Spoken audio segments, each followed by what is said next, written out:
Mesdames et messieurs, c'est l'heure de l'information sur Eden Télévision. Merci de nous préférer pour vous informer. Les titres. Encore quelques jours de préparatifs pour les candidats au brevet d'études du premier cycle BEPC. Alors, comment se déroulent les dernières heures de révision? Le constat a été fait dans quelques collèges de Cotonou. Session de municipalité dans la commune d'Abomey-Calavi. Une rencontre qui s'est déroulée ce mercredi dans les locaux de l'arrondissement de Godomé. Et puis, en dehors du Bénin, défilé militaire ce matin à la place rouge de Moscou en Russie pour célébrer la fin de la Seconde Guerre mondiale. On en parle dans un instant.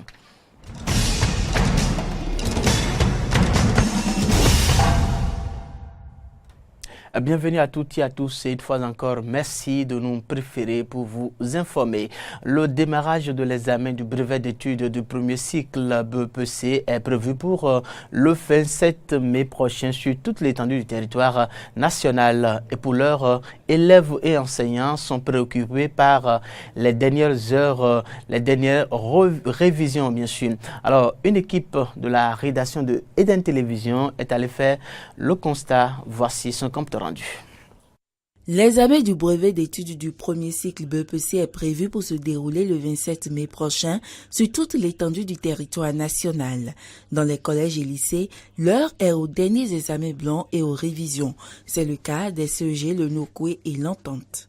L'examen, ça se prépare depuis le début de l'année.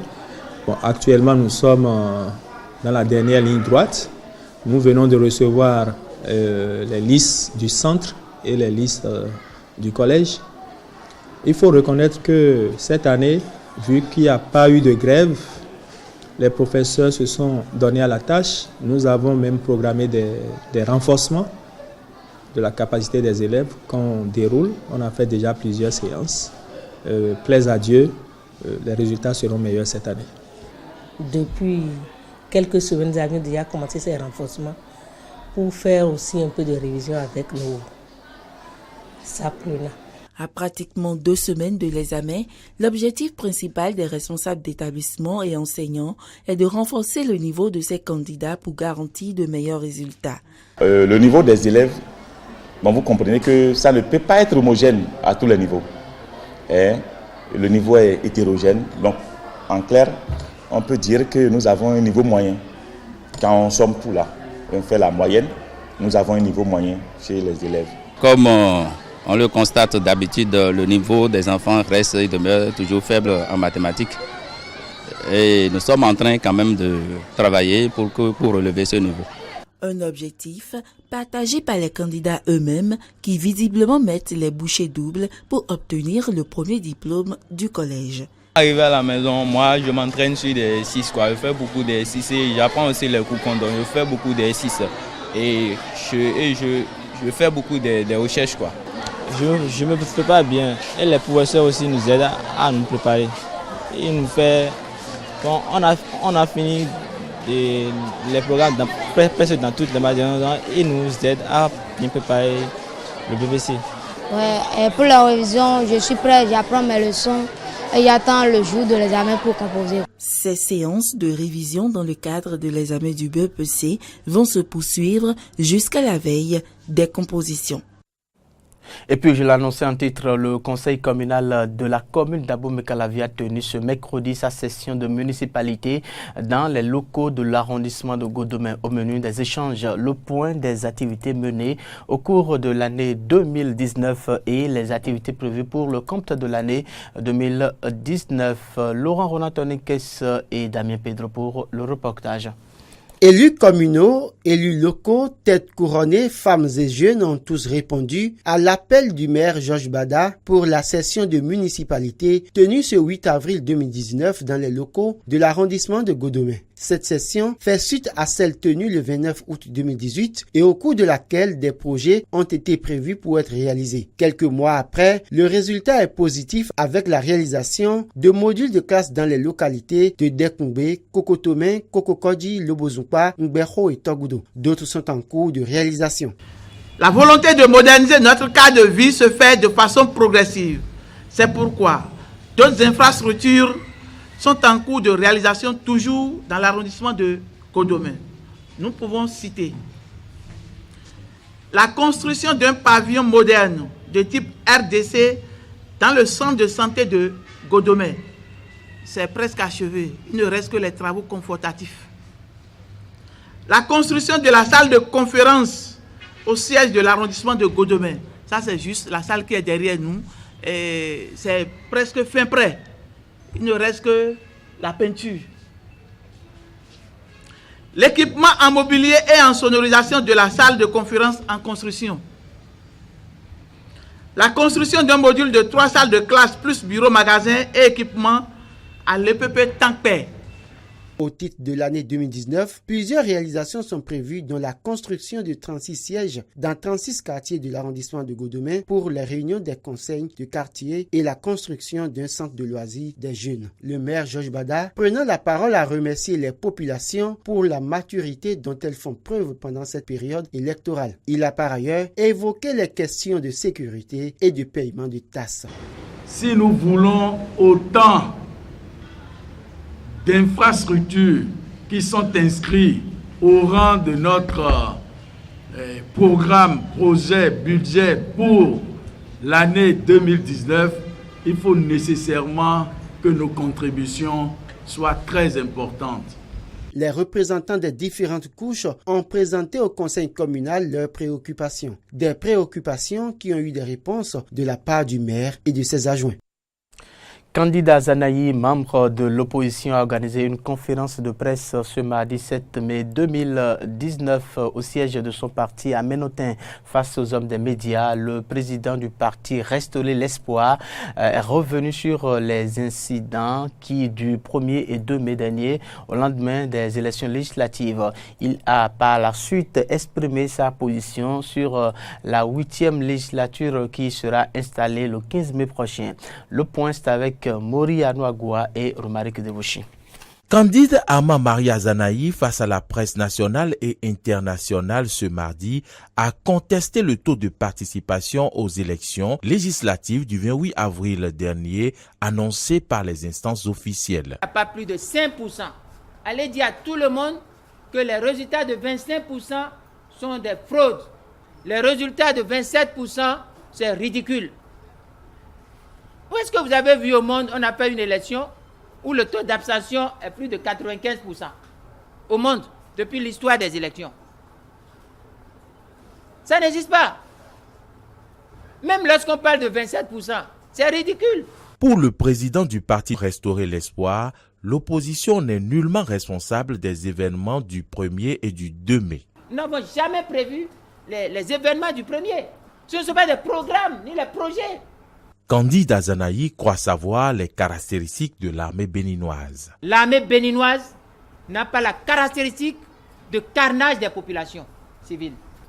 Jamais l'armée n'a été bouchée des populations béninoises. On a fait tout dans ce pays. 1960, 1963, des coups d'État. On fait même des coups d'État ici, il n'y a jamais effusion de sang. Nous n'avons pas le droit de nous laisser divertir. Nous devons travailler à déconnecter la résistance du conflit entre Yahi Boni et Talon. En ce moment où les messages de paix fusent de toutes les chapelles religieuses, Candide Azanahi appelle le peuple à la résistance, mais pacifique.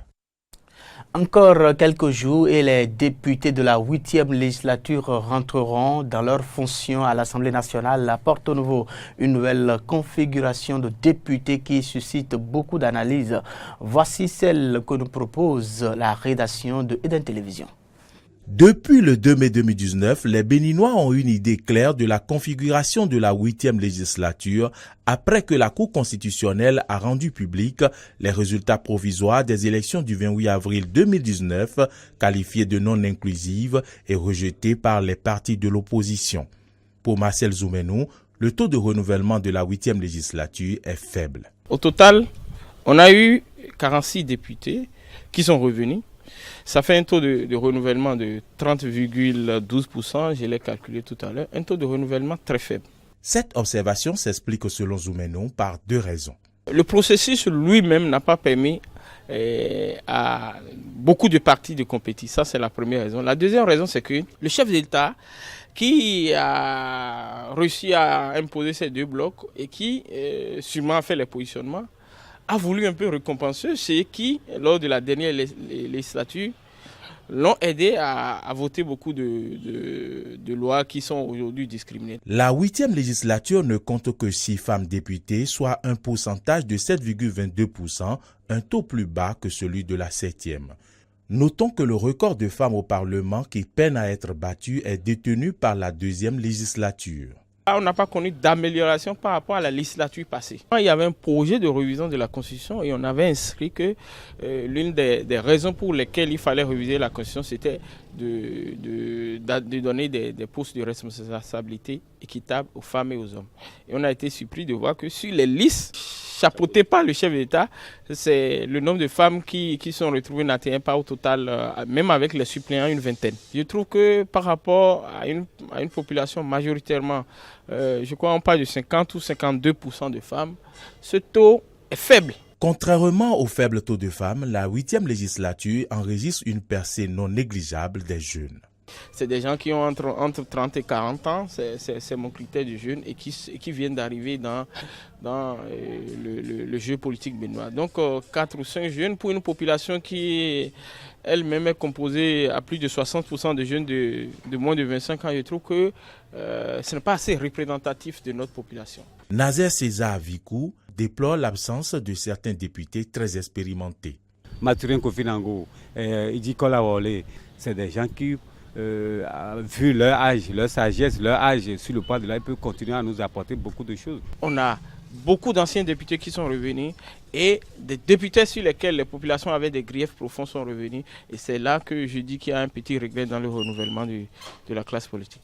La 8e législature, acquise dans son intégralité aux actions du chef de l'État, est très attendue par la classe politique sur la délicate mission de contrôle de l'action gouvernementale qui sera désormais la sienne. Le Conseil des ministres s'est réuni ce mercredi 8 mai 2019 sous la présence effective du chef de l'État, Patrice Talon. Une rencontre gouvernementale au cours de laquelle plusieurs décisions ont été prises. On revient ici sur un extrait du point de presse d'après Conseil des ministres avec le ministre Oswald Omeki, ministre du Tourisme, de la Culture et des Sports. Le Conseil des ministres s'est réuni ce mercredi 8 mai 2019 sous la présidence de M. Patrice Talon, président de la République, chef de l'État, chef du gouvernement. Au cours de la séance, les décisions ci-après ont été prises. Au titre des mesures normatives, création de la commission ad hoc d'appel d'offres pour la sélection des opérateurs en vue de la gestion par affermage du service public de production, de transport et de distribution d'eau potable en milieu rural. Dans le cadre de la mise en œuvre de sa politique pour l'accès universel à l'eau potable aux populations béninoises à l'horizon 2021, le gouvernement a procédé à la réforme institutionnelle du sous-secteur de l'hydraulique en milieu rural. Celle-ci a abouti à la création de l'Agence nationale d'approvisionnement en eau potable en milieu rural.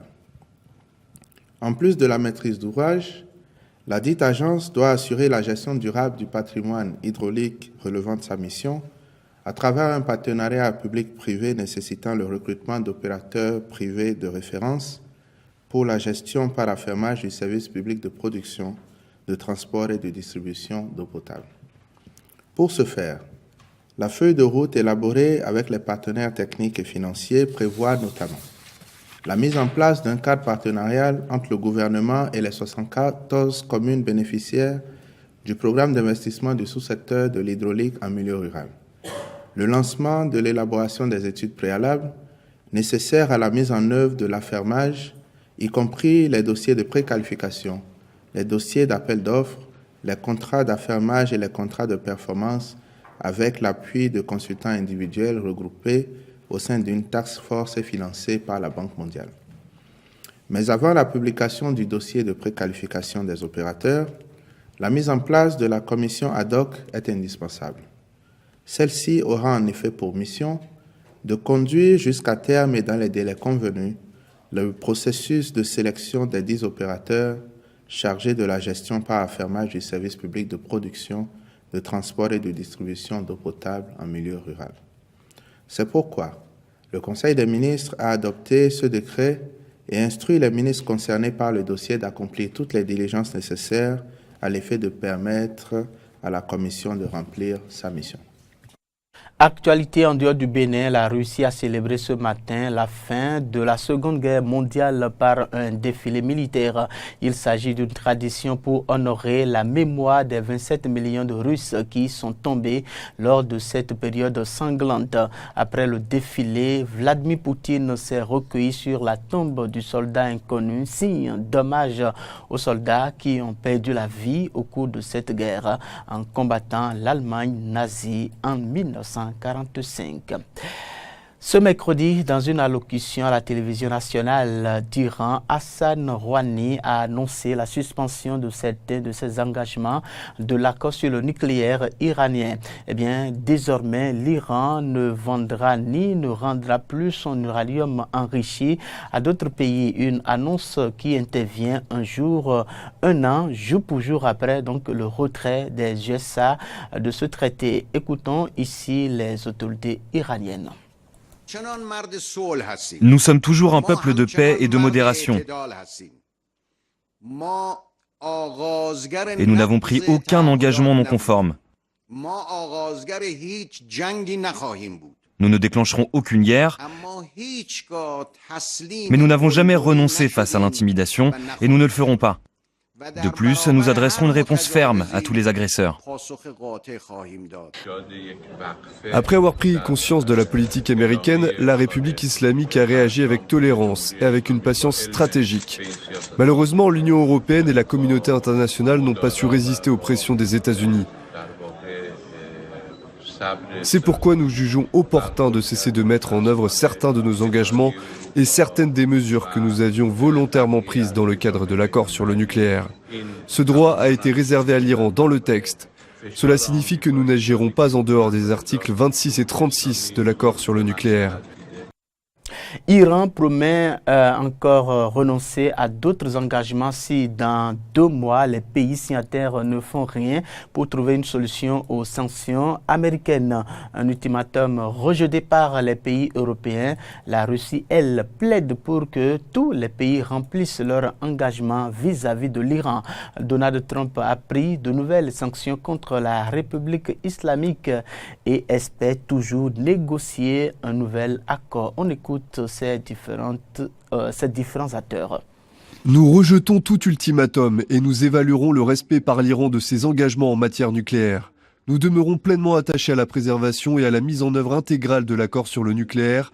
Une réalité de la République islamique d'Iran et les dispositions de cet accord tel qu'il a été validé par le Conseil de sécurité de l'ONU. Et nous avons répété que nous sommes tout à fait attachés à l'exécution de tous les points de cet accord et nous en avons averti tous les signataires, excepté les Américains, pour qu'ils remplissent tous les engagements auxquels ils ont souscrit. Et malheureusement, aujourd'hui, j'ai autorisé de nouvelles sanctions contre les secteurs de l'aluminium, de l'acier et du cuivre. Mais j'espère pouvoir, à un moment donné, peut-être que cela n'arrivera pas, mais peut-être que si, m'asseoir à une table avec eux et trouver un accord équitable sur le nucléaire.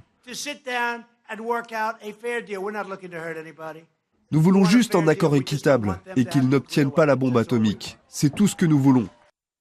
Eh bien, ce journal se poursuit sur Eden Télévision, menu de drapeaux français, allemands et européens. Près de 200 betteraviers et salariés de Saint-Louis Sucre manifestent à Paris à 2 pas de l'ambassade d'Allemagne contre la fermeture de 2 usines de filiales françaises du groupe Suzuki Reportage.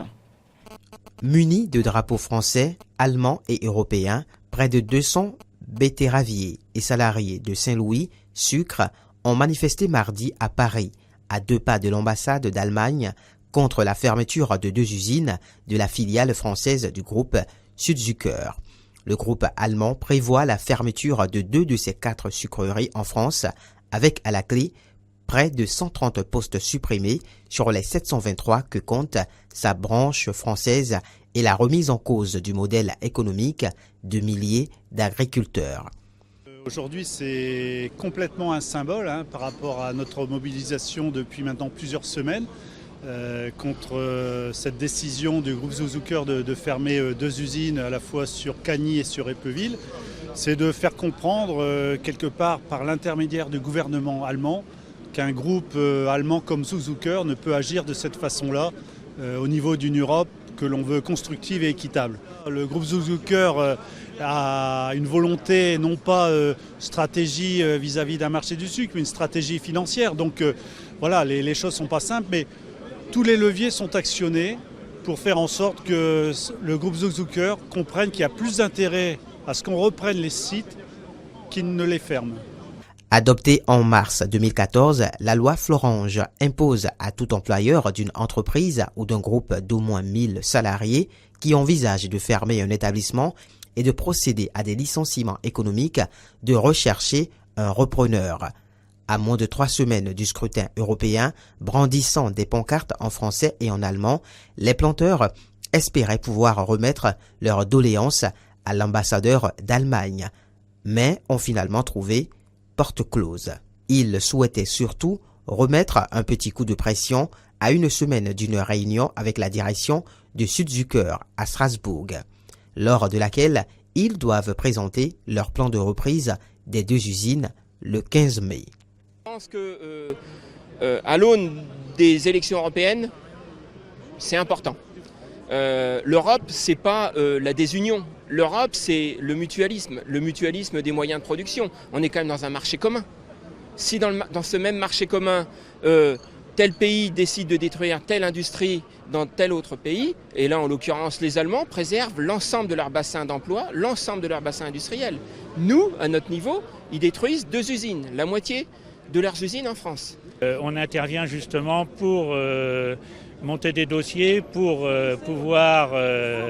que les planteurs puissent reprendre la sucrerie et qu'il y ait une aide financière et toute une organisation derrière. Et la région est là pour ça, pour que l'entreprise ne disparaisse pas. Dans la Somme, une partie des agriculteurs pourrait écouler leurs betteraves vers l'usine voisine de Roy, voire à la concurrence. En revanche, ceux de la Cagny, isolés, n'ont pas d'autre solution pour écouler leur production et devront, si la situation en reste là, renoncer à la culture de la betterave. Et puis, Emmanuel Macron a rendu visite mardi soir aux candidats La République en marche aux élections européennes réunis au restaurant Monsieur Bleu à Paris. Le président est venu leur apporter son soutien à moins de 3 semaines du scrutin. Reportage.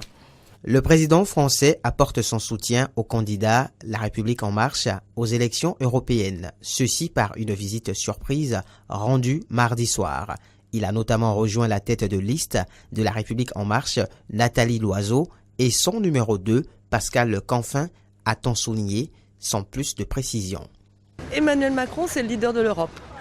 Il nous a parlé des enjeux européens ce soir, ça nous a fait tous très plaisir, c'était un moment de joie, de mobilisation bien sûr, et je crois que ça a fait plaisir à l'ensemble des colistiers qui étaient là. Quelle était la teneur de son message? La campagne continue. La soirée, on n'a jamais eu autant besoin de l'Europe, et l'Europe n'a jamais été autant en danger. Et c'est cet enjeu-là que nous avons partagé autour du président de la République, dont chacun connaît l'engagement pro-européen. À moins de 3 semaines du scrutin, Emmanuel Macron, qui souhaite s'investir dans la campagne, selon une source gouvernementale, a voulu marquer l'importance de ces élections, a fait valoir l'Élysée. Je pense que le président est venu saluer ceux qui partagent avec lui cette question si importante. Est-ce qu'on laisse se défaire l'Europe, se disloquer l'Europe au moment le plus dangereux de l'histoire du monde, peut-être des 30 ou 40 dernières années, ou bien est-ce qu'au contraire on décide de souder tous ceux qui veulent la défendre, la sauver et la faire avancer. Dans l'ensemble des pays européens, le président de la République française est le seul à porter une vision vitale de l'existence de l'Europe et de sa force. Et si vous cherchez tous les autres leaders européens, on distingue très bien des leaders anti-européens. Le gouvernement s'est lancé lundi dans la campagne pour soutenir la liste LREM, devancée ces derniers jours par le Rassemblement national dans plusieurs sondages. C'est la fin donc de ce journal sur Eden Télévision. Merci de l'avoir suivi. L'actualité se poursuit sur nos différentes plateformes Twitter, Facebook ou YouTube, sur notre site internet www.benin-eden.tv. Portez-vous bien. Au revoir.